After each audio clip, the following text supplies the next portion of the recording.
अस्सलाम वालेकुम स्टूडेंट्स। आज हम डिस्कस कर रहे हैं एक्सरसाइज 4.1 ऑफ क्लास 8, जिसमें दो चीज़ों के बारे में हमने डिस्कस करना है। एक होती है रेशो और दूसरी है प्रोपोर्शन। रेशो को अगर मैं डिफाइन करूं तो रेशो को मैं कहता हूं कि मेरे पास comparison between two same quantities, दो सेम क्वांटिटीज को अगर कंपेयर कर लें। फॉर एग्जांपल, अगर मेरे पास एक 10 मीटर लेंथ है और दूसरी रेशो में लेता हूं उसकी 20 मीटर लेंथ से, तो ये दोनों मीटर में होने चाहिए। अगर एक सेंटीमीटर में होगा, एक मीटर में होगा, तो उसकी हम रेशो नहीं लेंगे जब तक उनका यूनिट सेम ना हो जाए। तो रेशो हम कैसे लेते हैं कि हमने देखना होता है ये दोनों सेम टेबल पे कटिंग इस टेबल पे हो रही है। अब ये 2 पे भी हो रही है, 5 पे भी हो रही है, 10 पे भी हो रही है, तो मैक्सिमम नंबर पे हम उसकी कटिंग करेंगे। तो 10 को 1 से करेंगे 1 और 10 को 2 से करेंगे 20। तो 1:2 मेरे पास आएगी सिंपलेस्ट फॉर्म में। तो इसको कंपेयर करने को कहते हैं कंपैरिजन, और हम इसको देखते हैं कि सिंपलेस्ट फॉर्म हमारे पास क्या बनती है। उससे अगला टॉपिक आता है प्रोपोर्शन का। प्रोपोर्शन ये होती है कि अगर मैं दो रेशोज को बराबर रख दूं, फॉर एग्जांपल अगर मेरे पास एक रेशो है A:B और एक रेशो C:D, अगर इन दोनों को मैं इक्वल कर देता हूं तो ये मेरे पास क्या हो जाएगी, प्रोपोर्शन बन जाएगी, जिसका साइन मेरे पास क्या होता है, 4 डॉट्स। रेशो के लिए 2 डॉट्स लगाते हैं और प्रोपोर्शन के लिए हम 4 डॉट्स लगाते हैं। फॉर एग्जांपल, अगर मैं कहता हूं मेरे पास एक रेशो है 3:5 और एक दूसरी मेरे पास रेशो है वो है 6:10, तो ये जो C और D है और ये A और B है, इनको मैं आपस में इक्वल रख सकता हूँ। 3/5 इज इक्वल टू 6/10। तो कटिंग करने के बाद ये भी आपके पास क्या आ जाएगा, 3 और 5 ही बन जाएगा। तो इन दोनों के रेशोज आपस में क्या इक्वल है, तो इसको मैं बीच में प्रोपोर्शन का साइन मेंशन कर सकता हूँ। तो ये मेरे पास क्या होता है, प्रोपोर्शन होता है दो रेशोज को इक्वल करना, इक्वालिटी करना उनकी। तो इस तरह हम इसको प्रोपोर्शन को डिफाइन करते हैं। लेकिन जो क्वेश्चन हमने आज सॉल्व करने हैं उसमें जो रूल्स यूज होने हैं वो होने हैं डायरेक्ट प्रोपोर्शन और इनवर्स प्रोपोर्शन के। तो डायरेक्ट प्रोपोर्शन क्या होता है, सबसे पहले हम इसको डिस्कस करते हैं। डायरेक्ट प्रोपोर्शन हम कहते हैं अगर मेरे पास एक क्वांटिटी इंक्रीज कर रही है और उससे रिलेटिव दूसरी क्वांटिटी भी इंक्रीज कर रही हो, तो हम कहते हैं वो डायरेक्ट प्रोपोर्शन है। फॉर एग्जाम्पल, मैं कहता हूँ मेरे पास 100 रुपीज है और 100 रुपीज की मैं 4 कॉपीज परचेज कर सकता हूँ, जो नोटबुक होती है मेरे पास। तो अगर मैं 100 रुपीज में 4 कॉपीज परचेज कर रहा हूँ, तो मैं 200 में कितनी कॉपीज परचेज करूंगा, वो इसका डबल हो जाएगा, 8 हो जाएंगी। तो अगर मेरे पास अमाउंट इंक्रीज कर रही है तो उसके लिहाज से मेरे पास जो कॉपीज हैं वो भी इंक्रीज कर रही है। इसे बोलते हैं डायरेक्ट प्रोपोर्शन। अब फॉर एग्जाम्पल, अगर मैं अमाउंट कम कर देता हूँ, 50 रुपीज कर देता हूँ, तो मेरे पास कॉपीज कितनी हो जाएंगी, 2 हो जाएंगी, क्योंकि 100 में 4 आ रही थी, एक 25 की बन रही थी। तो अगर अमाउंट कम करने से कॉपीज कम हो रही हैं, तब भी ये क्या होगा, डायरेक्ट होगा। दोनों चीजों का बढ़ना या दोनों चीजों का कम होना, ये दोनों किसको इंडिकेट करते हैं, डायरेक्ट प्रोपोर्शन को। और डायरेक्ट के लिए मैं एरो अबव यूज करता हूँ, अप साइड। नेक्स्ट होता है इनवर्स प्रोपोर्शन। इनवर्स प्रोपोर्शन में ये होता है कि मेरे पास एक चीज इंक्रीज कर रही हो और दूसरी चीज डिक्रीज कर रही हो, इसमें दोनों ही इंक्रीज करेंगी या दोनों ही क्या करेंगी, डिक्रीज करेंगी। तो डायरेक्ट में हम कह सकते हैं कि बोथ क्वांटिटीज इंक्रीज भी कर सकती हैं और डिक्रीज भी कर सकती हैं। लेकिन इनवर्स में ऐसा नहीं होगा। अगर इसमें एक चीज बढ़ेगी तो दूसरी कम होगी, और अगर एक कम हो रही है तो दूसरी बढ़नी चाहिए। फॉर एग्जाम्पल, मैं कहता हूं मेरे पास 4 लेबर्स हैं जो कोई दीवार, कोई वॉल बना रहे हैं, कंस्ट्रक्ट कर रहे हैं, और वो डेज लगा रहे हैं 10 डेज में। 10 दिनों में मेरे पास 4 मजदूर हैं जो एक दीवार को बना रहे हैं। अगर मैं मजदूरों की तादाद को डबल कर देता हूँ, 8 कर देता हूँ लेबर्स, तो स्टूडेंट्स अब आप खुद सोचें कि दिन ज्यादा लगेंगे या कम अब स्पेंड होंगे। डेफिनेटली जब लेबर ज्यादा हो जाएंगे तो काम जल्दी कंप्लीट हो जाएगा। इसका मतलब है अगर 4 हमारे पास मजदूर थे, वो 10 दिनों में काम कंप्लीट कर रहे थे, अगर मजदूर 8 कर दूंगा तो जो दिन 10 हैं वो हाफ हो जाएंगे। अब वही काम कितने दिन में कंप्लीट हो जाएगा, 5 डेज में। तो ये चीज क्या हो रही है, लेबर्स आपके पास क्या हो रहे हैं, इंक्रीज हो रहे हैं, बढ़ रहे हैं, लेकिन डेज क्या हो रहे हैं, कम हो रहे हैं। अगर मैं लेबर्स कम कर देता हूँ, फॉर एग्जांपल 2 लेबर्स कर देता हूँ, तो दिन यहाँ पे क्या हो जाएंगे, डबल हो जाएंगे। तो अब आपके पास जो 10 डेज में काम पूरा हो रहा था वो 20 डेज में काम पूरा हो जाएगा, क्योंकि अब जो डिले आ गया है, जो लेबर्स आपके यहाँ वो 2 लेट्स को चले गए हैं, तो बाकी जो 2 लेबर्स हैं उन्होंने वही काम 20 डेज में कंप्लीट करना है। तो इसको बोलते हैं इनवर्स प्रोपोर्शन। तो सबसे पहले आपको ये आइडिया होना चाहिए कि मेरे पास जो क्वेश्चन दिया हुआ है वो डायरेक्ट प्रोपोर्शन का है या इनवर्स प्रोपोर्शन का है। नेक्स्ट मेरे पास जो रूल होगा वो मैं आपको यहाँ पे शो करता हूँ कि मेरे पास जब एरो हम लगा लेते हैं, एरो लगाने के बाद नेक्स्ट स्टेप ये होता है कि मेरे पास एरो में, इसको हम टेल कहते हैं, और इसको हेड कहते हैं। और नजर भी आ रहा है कि हेड जो सर होता है वो सर शक्ल में बना हुआ है। अब आप इसको जब लिखेंगे तो आप लिखेंगे tail over head, tail over head. ये बड़ा इंपॉर्टेंट रूल है कि जब हम एरो लगाने के बाद उन वैल्यूज को लिखेंगे तो टेल वाली वैल्यू ऊपर लिखेंगे और हेड वाली वैल्यू नीचे लिखेंगे। अब कुछ क्वेश्चंस को स्टार्ट करते हैं इन्हीं रूल्स की मदद से। फॉर एग्जांपल पहला क्वेश्चन मेरे पास है 4.1 का, 30 मैन रिपेयर अ रोड इन 56 डेज। 30 आदमी हैं जो एक सड़क रोड को बना रहे हैं 56 डेज में, बाय वर्किंग 6 आवर्स डेली। 6 घंटे रोजाना वो काम कर रहे हैं। In how many days 45 man will repair the same road by working 7 hours daily. अगर हम आदमी जो है वो 45 कर दें और 1 घंटा एक्स्ट्रा वो काम अब कर रहे हैं, पहले 6 घंटे काम कर रहे थे, अब वो 1 घंटा ओवर टाइम लगा रहे हैं, 7 आवर्स डेली काम कर रहे हैं, तो वो कहता है बताया वो कितने दिनों में वो काम कंप्लीट करेंगे। तो सबसे पहले हम देख लेते हैं कि हमारे पास क्या क्या चीजें इसमें गिवन है। फॉर एग्जाम्पल एक मैन है, सबसे पहले आपने क्वांटिटीज लिख लेनी है जो आपको क्वेश्चन में गिवन होंगी। देन आपके पास डेज आ रहे हैं और देन आपके पास आवर्स है। ये 3 चीजें हैं जो मेरे पास इस क्वेश्चन में गिवन है। अब आप इनकी जो तरतीब है वो जिस तरह मर्जी लिख सकते हैं। आप डेज को पहले भी लिख सकते हैं, आवर्स को पहले भी लिख सकते हैं। ये कोई एक पेट रूल नहीं है कि आपने मैन अगर पहले तो पहले मैन ही लिखना है। इसको आप जहां मर्जी रिप्लेस कर सकते हैं चीजों को। ओके, तो 30 मैन है, 30 आदमी है। डेज कितने इस पर यूज हो रहे हैं 56 और 6 आवर्स डेली काम कर रहे हैं। नेक्स्ट में वो कहते हैं 45 मैन हो जाते हैं और मेरे पास डेज जो है वो मैंने फाइंड करने हैं और 7 आवर्स डेली वो काम कर रहे हैं। अब जो चीज आपने फाइंड करनी होगी उसको हम शो कर देंगे एक्स से। जो एक ही मिसिंग होगा मेरे पास, तो हर क्वेश्चन में एक जो चीज होगी वो एक्स होगी जो मुझे फाइंड करनी होगी। अब नेक्स्ट जो चीज है वो है एरो लगाना। इसके एरो आप कैसे लगाएंगे? तो सबसे पहले आपने एक्स वाला एरो लगाना है। इसका क्वेश्चन में आप कोई भी क्वेश्चन आ जाए, एक्स वाला एरो आपने हमेशा डायरेक्ट ही लगाना है। इसके लिए आपको कोई जरूरत नहीं है इसको सोचने की। इसका एरो हमेशा क्या होगा, अबव ही होगा। ये एरो हम कभी डाउन नहीं लगाएंगे क्योंकि ये रूल्स हैं। मैं इस रूल से करवा रहा हूँ। कुछ आपको डाउन से भी करवा सकते हैं, तब भी आंसर ठीक आ जाएगा, लेकिन मैं आपको एक्स वाला जो एरो होगा वो हमेशा डायरेक्ट से ही करवाऊंगा। ओके स्टूडेंट्स, नेक्स्ट अब मूव करते हैं इन दोनों के एरोस के ऊपर। अगर आपके एरो करेक्ट हो जाते हैं तो नेक्स्ट आपके पास जो क्वेश्चन है उसको सॉल्व करने में आपको कोई दिक्कत या कोई प्रॉब्लम नहीं होगी। तो मेन काम आपका क्या है, वो है एरो लगाना। तो उसके बाद हमने अब नेक्स्ट जो मूव करना है वो ये देखना है कि मेरे पास ऑर्स का एरो किस तरह लगेगा और मैन का एरो किस तरह लगेगा। तो सबसे पहले हम ऑर्स पे देखते हैं। अब अगर मैं ऑर्स का एरो लगाना चाह रहा हूं तो मैं ये जो मैन वाली वैल्यूज हैं इसको हम नहीं देखेंगे। एक टाइम पे हम 2 वैल्यूज को देख रहे हैं, ठीक है। तो अब इसको मैं हिडन कर देता हूं। अब आप देखें इन दोनों को कैसे हम कंपेयर करेंगे। अगर वो 6 घंटे डेली काम कर रहे हैं तो वो 56 डेज में काम कंप्लीट कर देते हैं।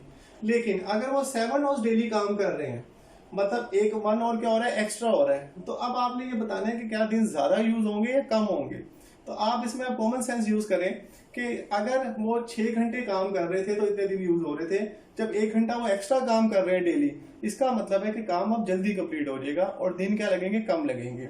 जैसे आप इसकी एग्जांपल ले सकते हैं समर वेकेशन वर्क की, कि अगर आपको छुट्टियों का काम मिलता है तो एक बच्चा 6 घंटे रोज काम कर रहा है, वो 56 डेज में अपना पूरा काम कंप्लीट कर लेता है। लेकिन एक दूसरा स्टूडेंट है जो ज्यादा हार्ड वर्किंग है, वो 7 आवर्स डेली काम कर रहा है, तो उसका काम जाहिर बात है जल्दी कंप्लीट होना चाहिए जो 6 घंटे काम कर रहा है उसकी निस्बत। तो अब हम देखते हैं कि इसका एरो क्या बनेगा कि अगर आवर्स ज्यादा हो रहे हैं तो डेज क्या हो रहे हैं, कम हो रहे हैं। इसका मतलब ये चीज बढ़ रही है और डेज क्या होंगे, कम होंगे। तो ये क्या हुआ, इनवर्स। क्योंकि एक चीज बढ़ रही हो और दूसरी कम हो रही हो तो क्या होता है, इनवर्स होता है। नेक्स्ट अब हमने मैन का एरो जब लगाना है तो मैं आवर्स को क्या करूंगा, हिडन कर दूंगा। हमेशा इसका एरो लगाना है तो एक्स के साथ देखना है, इसका एरो लगाना है तब भी आपने एक्स के साथ देखना है। इन दोनों को आपने साथ नहीं देखना, हमेशा एक्स के कंपैरिजन करके हम एरो लगाते हैं। तो नेक्स्ट जब मैं मैन का एरो लगा रहा हूँ तो मैं आवर्स को हिडन कर देता हूँ। अब आप देखें 30 आदमी थे जो 56 डेज में काम कंप्लीट कर रहे थे, लेकिन अगर आदमी 45 हो जाएंगे तो डेज कितने होंगे, जाहिर बात है देखें आदमी ज्यादा हो रहे हैं तो डेज अब कम लगेंगे क्योंकि अब काम जल्दी कंप्लीट हो जाएगा क्योंकि अब लेबर ज्यादा हो गए हैं। तो इसका मतलब है कि अगर मैन बढ़ रहे हैं तो डेज क्या होंगे, कम होंगे। तो ये भी क्या हो गया, इनवर्स हो गया। तो होपफुली आपको एरो की थोड़ी अंडरस्टैंडिंग होगी। बाकी आपको नेक्स्ट क्वेश्चन में भी कुछ समझाऊंगा मैं, लेकिन दोबारा एक दफा शो देख लेते हैं इसको कि पहले हमने आवर्स को डेज के साथ कंपेयर किया, तो मैन को हमने नहीं देखना। तो अगर आप देखें 6 से 7 घंटे काम हो रहा है डेली, 1 घंटा एक्स्ट्रा हो रहा है, तो डेज क्या होंगे, कम होंगे। इसी तरह अगर हम मैन को देखें, अगर 30 मैन थे तो 56 डेज में काम पूरा हो रहा था, लेकिन अगर 45 मैन होंगे, आदमी ज्यादा होंगे, तो काम क्या होगा, जल्दी कंप्लीट हो जाएगा। अब इसको लिखेंगे कैसे? सबसे पहले आपने एक्स वाली वैल्यू लिखनी है। अब आप देखें इसकी टेल कहां पर है, एक्स के ऊपर टेल है, और मैंने आपको बताया था टेल वाली वैल्यू हम ऊपर लिखेंगे, हेड वाली नीचे। तो अब मैं यहाँ पे एक्स को ऊपर लिख रहा हूं और 56 को डाउन। टेल वाली वैल्यू ऊपर, हेड वाली नीचे। ये टेल है और ये हेड है। नेक्स्ट अब इन दोनों में से आप कोई भी लिख सकते हैं। तो इसकी टेल 6 पे है, 6/7। देन इसकी टेल मेरे पास किस पे है, 30 पे है, तो 30/45। अब यहाँ पे एक और बात और से सुने कि जब आपने एक्स वाली वैल्यू लिख ली है, उसके बाद आपने इक्वल का साइन लगाना है। एक्स वाली वैल्यू जो होगी वो इक्वल से लेफ्ट साइड पे होगी, और इन दोनों वैल्यूज को आपने क्या करना है, मल्टीप्लाई करना है हमेशा, और ये राइट हैंड साइड पे क्या होंगे, मल्टीप्लाई होंगे। तो अब आप इसी कटिंग करेंगे। 56 यहाँ पे डिवाइड हो रहा है, जब उसको इक्वल से ऊपर लेके जाएंगे तो ये क्या हो जाएगा, मल्टीप्लाई हो जाएगा। तो 6/7 मल्टीप्लाई 30/45 एंड मल्टीप्लाई 56। क्योंकि हमने एक्स फाइंड करना था तो मैंने एक्स को सेपरेट कर दिया है। और इसका एक और चीज है कि यहाँ पे आप रेशो का साइन लगा दीजिएगा, अदरवाइज इधर लगाने की जरूरत नहीं पड़ेगी। अगर यहाँ नहीं लगाएंगे तो फिर यहाँ पे आपको रेशो का साइन मेंशन करने होंगे। अब इसी कटिंग कर लेते हैं। 7 के टेबल पे 56 आता है 1, और ये 8 पे कटिंग हो जाएगी। इन दोनों की 15 पे कटिंग भी हो रही है, 5 पे भी हो रही है, 15 पे कर लेते हैं। 15 2 और 15 3, और फिर 3 की कटिंग 6 पे हो रही है। कटिंग आप कैसे करते हैं, इस तरह कटिंग हो सकती है, या ऊपर नीचे कटिंग कर सकते हैं, ऊपर ऊपर कटिंग नहीं होती। तो मेरे पास जो बाकी वैल्यू बचेंगी वो 2 मल्टीप्लाई 2 और मल्टीप्लाई 8। नीचे 1 है, वो लिखने की जरूरत नहीं है हमारे पास। तो इसको जब मल्टीप्लाई करेंगे तो वो मेरे पास आ जाएगा 32 डेज। इसका मतलब ये हुआ कि जो काम 56 डेज में कंप्लीट हो रहा था, अब वो ज्यादा लेबर्स करने की मदद से और ज्यादा टाइम स्पेंड करने की मदद से 32 डेज में कंप्लीट हो रहा है। इसके बाद नेक्स्ट क्वेश्चन पे मूव करते हैं, जिसमें मेरे पास पहले हम देखते हैं, आइडेंटिफाई करते हैं कि हमारे पास कौन सी 3 वैल्यूज हैं। उसमें सबसे पहले वुमेन्स है, 60 वुमेन है जो मेरे पास एक कॉटन है उसको स्पिन कर रहे हैं, कॉटन को मतलब बुन रहे हैं 48 kg। इसका मतलब है कि हम यहाँ पे वेट कर सकते हैं।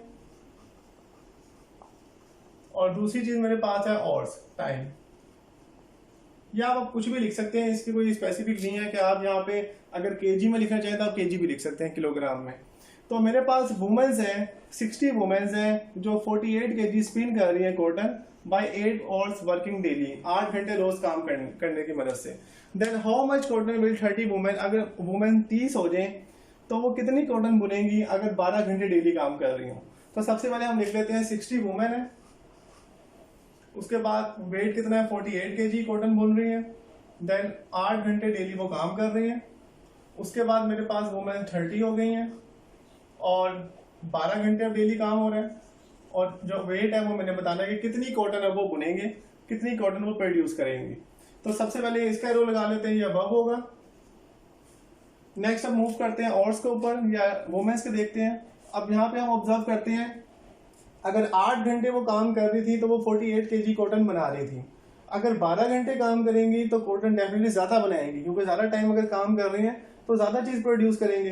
तो इसका मतलब अगर 12 घंटे बढ़ रहे हैं तो कॉटन भी क्या होगी, इंक्रीज होगी। तो इसका एरो क्या हो गया, अबव, ये डायरेक्ट हो गया। नेक्स्ट जब वुमेन्स को एरो लगाना है तो इसको हम नहीं देख रहे।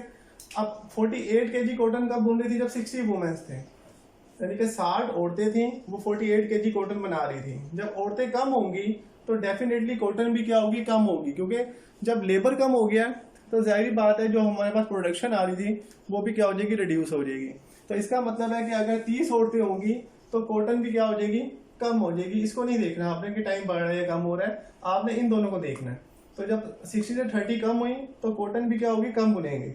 अब दोनों चीजें कम हो रही हो तो क्या होता है, डायरेक्ट होता है। दोनों इंक्रीज हो या दोनों डिक्रीज हो, दोनों में हम डायरेक्ट लेते हैं। तो इसका एरो भी क्या होगा, अबव होगा, क्योंकि दोनों चीजें ही कम हो रही है।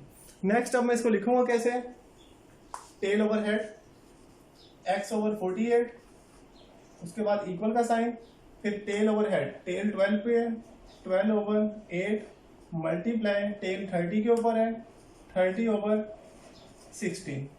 अब 48 डिवाइड हो रहा है, वहां जाके मल्टीप्लाई हो जाएगा। 12/8 मल्टीप्लाई 30/60 मल्टीप्लाई 48। ये 0 को 0 से कैंसिल कर सकते हैं। देन 8 की कटिंग हो सकती है 48 पे 6 पे। देन 3 को, बल्कि आप 6 को पूरी कटिंग कर लें, 6 1 और 6 1 6। तो अब आपके पास 12 और 3 बच गई है वैल्यूज। तो 12 मल्टीप्लाई 3, तो आपके पास जो आंसर आ जाएगा वो आ जाएगा 36 kg। तो अब 36 kg कॉटन वो बुनेंगी, जो कि पहले कितनी बुन रही थी, 48 kg कॉटन बुन रही थी। नेक्स्ट कुछ क्वेश्चन पे मूव करते हैं। ओके स्टूडेंट, नेक्स्ट जो 2 क्वेश्चन हम सॉल्व कर रहे हैं वो है क्वेश्चन नंबर 5। पहले सबसे पहले 70 man complete a wall of 150 metre length in 12 days. How many man will complete the wall of length 600 metre in 30 days. तो सबसे पहले हम देखते हैं वो 3 क्वांटिटीज कौन कौन सी हैं। एक चीज मैन है इसके अंदर, देन मेरे पास हम वॉल कह सकते हैं या लेंथ भी कह सकते हैं, उसके बाद मेरे पास डेज है। तो 70 मैन है और 150 मीटर की दीवार है जो उन्होंने बनानी है, और 12 दिन उनको चाहिए उस दीवार को बनाने में। तो अगर वो कहते हैं हमारे पास हाउ मेनी मैन, कितने आदमी हमें चाहिए, अगर हम जो दीवार की लेंथ है वो 600 मीटर कर दें और डेज 30 कर दें।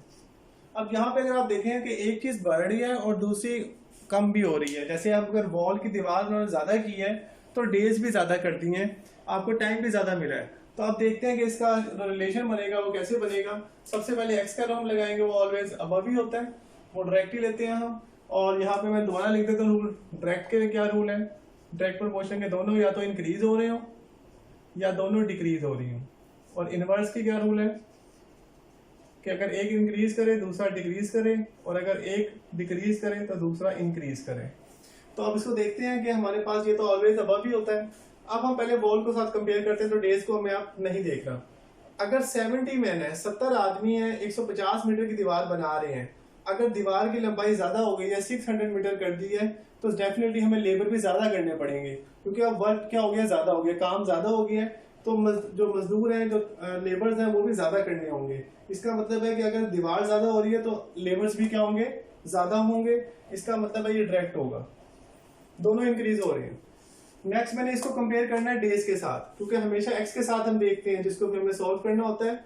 अब 70 मैन है, 12 दिनों में काम कंप्लीट कर रहे हैं। अगर दिन 30 कर दें, यानी कि डेज 30 कर दें, तो हमारे पास आदमी ज्यादा होंगे या कम होंगे। उसके लिए आप उसी एग्जाम्पल को देखें जो मैंने प्रीवियस क्वेश्चन में दी थी, कि जब डेज ज्यादा हो रहे हैं, इसका मतलब ये हो रहा है कि अब हमारे पास टाइम ज्यादा हो गया है, तो अब हमें लेबर क्या करने पड़ेंगे, कम करने पड़ेंगे। उसकी रीजन ये है कि जो काम 70 आदमी कर रहे थे 12 दिनों में, जब 30 दिन में काम पूरा करना है तो फिर 70 मजदूरों की जरूरत नहीं है हमें। ये तब थी जब हमने अर्जेंट काम करना था, 12 डेज में काम पूरा करना था। अब तो मेरे पास 18 डेज बढ़ रहे हैं, अगर 18 दिन बढ़ रहे हैं, इसका मतलब है मुझे लेबर्स को निकालना पड़ेगा, कुछ लेबर्स को छुट्टी देनी पड़ेगी कि अब मुझे 1 महीना चाहिए पूरा काम करवाने के लिए, तो अब मुझे इतने ज्यादा लेबर्स की जरूरत नहीं है। अगर ज्यादा लेबर्स करेंगे तो दिन तो कम हो जाएंगे, काम जल्दी पूरा हो जाएगा, लेकिन काम कितने दिन में पूरा करवाना है, 30 डेज में करवाना है। आपने वॉल को नहीं देखना इसमें। तो अगर मेरे पास डेज बढ़ रहे हैं तो मैन क्या होंगे, वो कम होंगे। और ये आप याद कर लें कि मैन और डेज ये कभी डायरेक्ट हो ही नहीं सकते। किसी भी क्वेश्चन में आ जाए आदमी और दिनों की तादाद आ जाए, तो अगर आप आदमियों की तादाद बढ़ाएंगे तो दिन ऑटोमेटिकली कम हो जाएंगे, और अगर दिनों की तादाद ज़्यादा करेंगे तो फिर आदमी आपको कम करने पड़ेंगे। अब इसको आगे सॉल्व कर लेते हैं। टेल ओवर हेड होता है तो x ओवर 70, देन इक्वल का साइन, इसकी टेल 600 के ऊपर है। इसमें यूनिट लिखने की जरूरत नहीं है हमें, वो हम यहीं पे लिख सकते हैं मीटर में। तो 600 ओवर 150 टेल ओवर हेड, इसकी टेल 12 के ऊपर है, तो 12 ऊपर और 30 नीचे, क्योंकि हमने रूल पढ़ा हुआ है कि टेल ओवर हेड हम लिखते हैं एरो लगाने के बाद, टेल ओवर हेड। तो इसको भी आपने फॉलो करना है। लिखने के बाद आप 70 यहाँ पे डिवाइड हो रहा है, वहां जाके मल्टीप्लाई हो जाएगा। तो मेरे पास 600 ओवर 150 मल्टीप्लाई 12 ओवर 30 मल्टीप्लाई 70। तो ये 0 को मैं 0 से कैंसिल कर सकता हूँ। 15 को 60 पे कटिंग करेंगे 4 पे, देन ये 0 इससे कैंसिल हो जाएगा, और 3 की कटिंग करेंगे 12 पे 4 पे। तो मेरे पास 4 मल्टीप्लाई 4 मल्टीप्लाई 7, तो ये मेरे पास कितना आंसर बन जाएगा, 16 और 16 को 7 से करेंगे तो 112 आ जाएगा। तो इसका मतलब है मेरे पास 112 मैन होंगे, आदमी चाहिए, जब वो हमने काम 30 डेज में पूरा करना है। और अब वॉल की लंबाई कितनी हो गई, 600 मीटर हो गई है। इसकी वजह से जो आदमी की तादाद है वो बढ़ रही है, क्योंकि अब जो 150 मीटर की दीवार थी अब वो 600 मीटर की दीवार बन रही है, तो काम बहुत ज़्यादा हो गया है, जिसकी वजह से आज हमारा जो आंसर आया है वो काफ़ी बड़ा नंबर आया है। नेक्स्ट क्वेश्चन पे मूव करते हैं। इसमें 15 मशीन्स है, प्रिपेयर 360 स्वेटर्स, 360 स्वेटर बना रही हैं इन 6 days. 3 machines get out of order. Get out of order का मतलब होता है खराब होना। तो मेरे पास जो मशीन्स थी 15 थी, उसमें से 3 मशीन्स मेरी खराब हो गई हैं। How many sweaters can be prepared in 10 days by remaining machine. और यहाँ भी लिखा हुआ है रिमेनिंग का मतलब है कि जो बाकी बच गई हैं मशीन्स, उनका बताना है कि वो कितने स्वेटर्स बनाएंगी। तो सबसे पहले हम लिख लेते हैं मशीन, दूसरी क्वांटिटी मेरे पास डेज है, थर्ड मेरे पास है स्वेटर्स, उसको मैं लास्ट में भी लिख सकता हूँ। तो अगर मेरे पास मशीन 15 है और डेज कितने हो रहे हैं 6 डेज में, और स्वेटर्स बना रहे हैं 360, तो 3 मशीन अगर खराब हो गई हैं तो बाकी कितनी बचेंगी, टोटल 15 थी, तो 15 में से 3 अगर हम खराब हो गई तो बाकी 12 बचेंगी। उन 12 मशीन्स का हमने बताना है कि क्या प्रोडक्शन होगी, कितने स्वेटर्स वो बनाएंगी। तो उसके लिए डेज मेरे पास कितने हैं, how many sweaters can be prepared by 10 days. अब दिन 10 हो गए हैं और मेरे पास स्वेटर्स की तादाद मैंने फाइंड करनी है, तो उसको मैं एक्स लिख देता हूँ। तो अब मेरा एक्स का जो एरर है वो हमेशा क्या होता है, अबव होता है, तो ये डायरेक्ट होगा। तो अब इसको कंपेयर कर लेते हैं। इसको पहले मैं हिडन कर देता हूँ। 6 डेज है, 6 दिनों में 360 स्वेटर बना रहे हैं मशीन्स। अगर दिन ज्यादा हो जाएंगे तो डेफिनेटली स्वेटर भी ज्यादा बनेंगे, क्योंकि अगर 6 दिन में 360 बन रहे हैं तो 10 दिनों में डेफिनेटली वो क्या होंगे, ज्यादा स्वेटर्स बनेंगे। इसका मतलब है कि डायरेक्ट होगा, क्योंकि डेज बढ़ रहे हैं तो स्वेटर भी ज्यादा बढ़ेंगे, ज्यादा प्रोड्यूस होंगे। नेक्स्ट अब मशीन्स को देख लेते हैं कि मेरे पास 15 मशीनें थी तो 360 स्वेटर बना रही थी। अगर 12 मशीन्स हो जाएंगी तो स्वेटर्स क्या होंगे, अब कम बनेंगे। क्यों, क्योंकि मशीन्स की तादाद क्या हो रही है, कम हो रही है। जब मशीनें कम हो रही हैं तो स्वेटर्स भी कम होंगे। इसका मतलब है ये भी डायरेक्ट होगा, क्योंकि ये चीज कम हो रही है तो स्वेटर्स भी कम हो रहे हैं। एक्स वाले के साथ हमेशा कंपेयर करते हैं, तो अगर इन दोनों को कंपेयर करें तो ये हमेशा क्या होंगे, डायरेक्ट होंगे। तो इसको लिखेंगे कैसे, x/360 equal tail over head, इसकी टेल 10 पे है तो 10/6 मल्टीप्लाई इसकी टेल 12 के ऊपर है तो 12/15। 360 माने का मल्टीप्लाई हो जाएगा।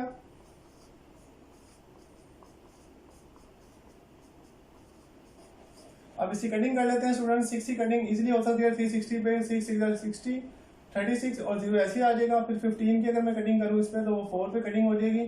तो 12 को अगर 10 × 12 × 4 तो ये हो जाएगा 120, और 120 को जब 4 से मल्टीप्लाई करेंगे तो वो मेरे पास आ जाएगा 480।